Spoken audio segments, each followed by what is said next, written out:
Uliqat laka hadhihi syahwatu, dan sebagaimana diciptakan untukmu syahwat ini, hatta takula, sehingga engkau makan, fayabqa bihi badanuka, maka tinggallah tetap dengan sebab makan itu badanmu. Khuliqa laka syahwatul wiqai, maka diciptakanlah untukmu syahwat hubungan badan. Hatta tujami'a, sehingga engkau melakukan hubungan badan itu. Fayabqa bihi nasaluka, sehingga tetaplah dengan sebab hubungan badan itu keturunan-keturunanmu. Dengan sebab makan, badan jadi kuat. Dengan sebab melakukan hubungan badan, maka adanya keturunan-keturunan. Makanya Nabi menyebutkan kata waladin sholihin yad'ulah. Kenapa Nabi nggak nyebut ibnin sholihin yad'ulah? Ibnun kan anak, waladun kan anak. Kenapa Nabi nyebutnya waladin sholihin? Li'annal walada a'ammu minal walad, li'annal walada a'ammu minal ibn. Karena walad itu sifatnya lebih umum dibandingkan dengan sifat ibn. Karena disebutkan walad bisa mencakup ibn, tapi kalau ibn belum tentu walad. Kalau dikatakan ibnun, itu penggunaan untuk hanya anak kandung. Sehingga orang itu mungut anak dari orok, tetap nggak boleh menggunakan kata ibn, karena itu penggunaan ibn hanya buat anak kandung. Tapi ketika disebutkan walad, maka bisa walad itu anak mantu, walad anak murid, walad anak kandung. Nah, sifatnya umum. Makanya waladin sholihin yad'ulah, anak soleh yang selalu ngedoain dia, itu bisa dikatakan anak mantu, bisa dikatakan anak murid, bisa dikatakan anak kandung. Tapi kalau ibn khusus buat anak kandung.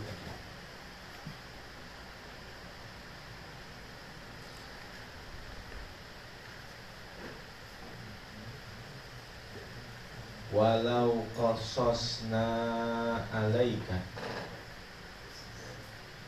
dan seandainya kami kisahkan atasmu ajaiba sonillahi ta'ala, keajaiban ciptaan Allah Ta'ala, fi khalqir rahimi, dalam penciptaan rahim perempuan. Itu keajaiban. Coba jempol manusia, cap jempol sedunia lah kagak ada yang sama itu dari jempol doang. Betapa agungnya penciptaannya Allah Subhanahu wa ta'ala dari jempol doang. Cap jempol sedunia kagak ada yang sama. Bagaimana penciptaan Allah tentang rahim seorang perempuan yang mencetak manusia di dalamnya. Kata Imamul Ghazali, walau qasasna alaika ajaiba sonillahi ta'ala fi khalqir rahimi, dan seandainya kami menceritakan atasmu keajaiban ciptaan Allah Ta'ala fi khalqir rahimi, dalam penciptaan rahim seorang perempuan, wa khalqi damil haidi, dan penciptaan darah haid, wa ta'lifil janini, dan penyusunan janin, pembentukan penyusunan janin, minal maniyyi wa damil haidi, dari mani dan darah haid. Janin itu tersusun dari air mani dan darah haid. Wa kaifiyati khalqil untayaini, dan tata cara penciptaan untayain. Apa untayain? untayain, biji kemaluannya, 2 biji kemaluan laki-laki, lato-lato.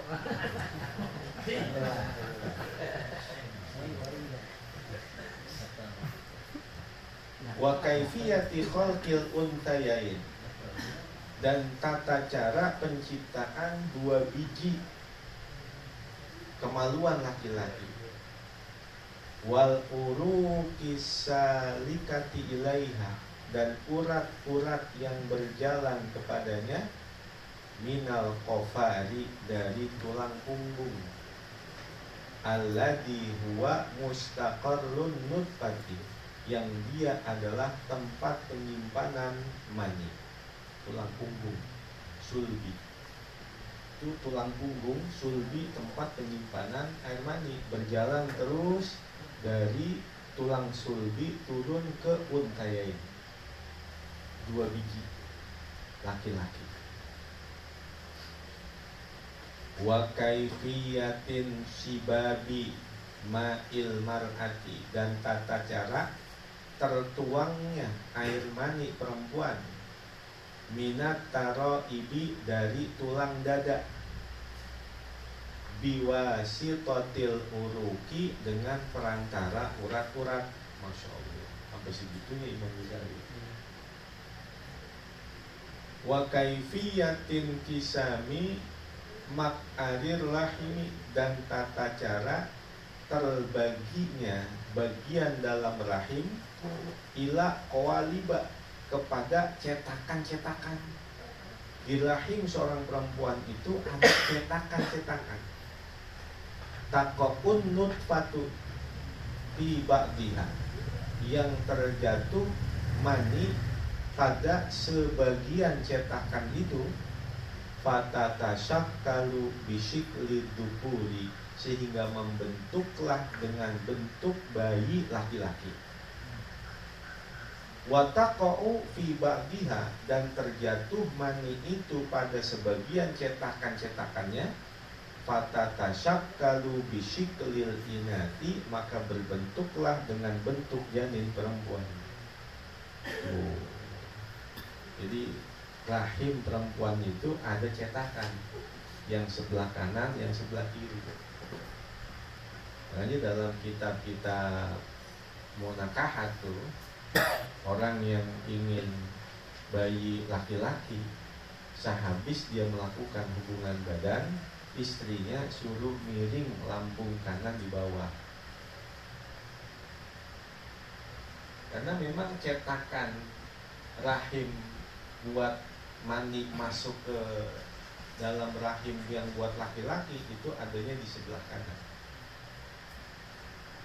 Sedangkan ketika dia ingin anak perempuan, sehabis dia melakukan hubungan badan, istrinya suruh miring kiri. Jadi kalau pengen anak laki, habis selesai hubungan badan, suruh miring kanan.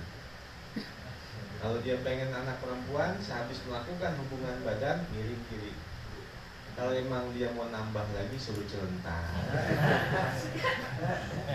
Ya kalau miring susah.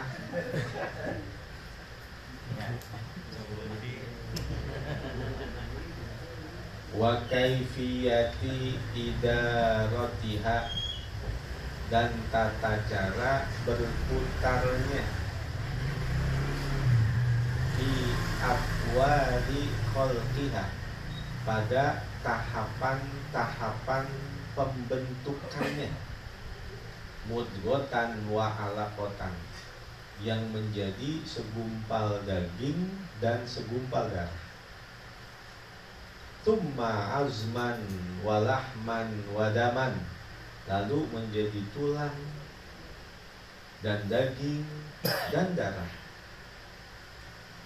Wa kaifiyati kismati ajzaiha, dan tata cara terbagi bagian-bagiannya, ila ra'sin, kepada menjadi kepala, warijlin, menjadi kaki, wabatnin, menjadi perut, wazohrin, menjadi punggung, wayadin, menjadi tangan, wasairil a'dha'i, dan seluruh anggota badan. Makanya ada dulu namanya aslinya dia itu Husain bin Salam, orang yang ahli dalam kitab terdahulu, membaca kitab Taurat, Zabur, Injil tentang sifat Nabi akhir zaman. Ketika Nabi di Madinah, Husain bin Salam mencegat Nabi. Kata dia nih, kalau ente Nabi bisa jawab 3 pertanyaan saya. Yang pertama, apa tanda-tanda kiamat sebelum terjadi? Yang kedua, apa makanan pembukanya ahli sorga? Yang ketiga, kenapa bayi itu bisa berbentuk seperti milik bapaknya, seperti milik ibunya? Nah, Nabi diam sebentar. Turun Jibril. Muhammad nih jawabannya gini. Maka kata Nabi, awal sebelum terjadinya kiamat itu muncul api besar yang menggiring manusia dari timur sampai barat. Maka itulah awal terjadinya hari kiamat. Muncul api. Kata Husain bin Salam, sodaqta ya Muhammad. Yang kedua, makanan pembuka ahli sorga itu adalah ati ikan paus. Kalau kita di Pucung Kombo, sebelum keluar itu Pucung Kombo, ada kotak-kotak dikeluarin itu, makanan pembuka. Maka di sorga sebelum orang makan besar ada makanan pembuka. Di restoran-restoran tuh sebelum makan besar ada makanan pembuka. Apa tuh bahasanya namanya? Iya, punya yang begitu kan? Oh iya, makanan pembuka kan? Pasti ada. Maka makanan pembuka ahli sorga itu adalah hati ikan paus. Kata Husain bin Salam, sodaqta ya Muhammad. Lalu yang ketiga, anak bisa mirip bapak atau bisa mirip ibu sewaktu melakukan hubungan badan. Jika yang pertama kali keluar suaminya, maka anak itu mirip bapaknya. Jika yang pertama kali keluar mani adalah istrinya, maka anak itu mirip dengan ibunya. Mendengar itu, langsung dia mengucapkan 2 kalimat syahadat. Lalu namanya diganti sama Nabi, Abdullah bin Salam. Tadinya Husain bin Salam.